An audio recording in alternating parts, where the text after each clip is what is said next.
పాదయాత్రలో చాలా మంది నన్ను రెండు విషయాలు అడిగారు.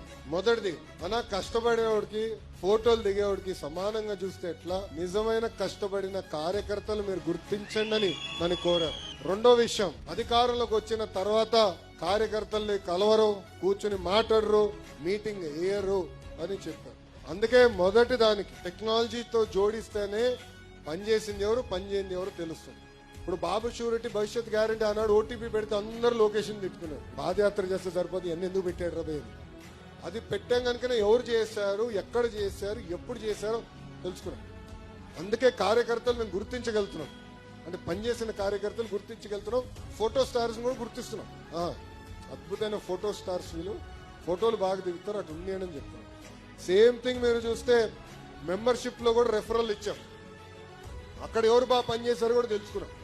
అదేవిధంగా మన టీడీపీ ఉంది యాప్, సోషల్ మీడియాలో ఎవరు బాగా పోస్టింగ్ చేశారో కూడా తెలుసుకున్నాం, వాళ్ళకి గుర్తింపు కూడా ఇస్తున్నాం.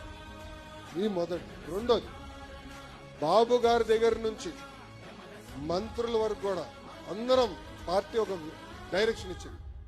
నియోజకవర్గానికి వెళ్ళి ఒక కార్యక్రమం చేయాలనుకుంటే, ప్రభుత్వ కార్యక్రమం చేయాలనుకుంటే కంపల్సరీ కార్యకర్తల సమావేశం పెట్టుకోవాలి. వాళ్ళతో మాట్లాడిన తర్వాతనే ఏ కార్యక్రమం కొనాలి.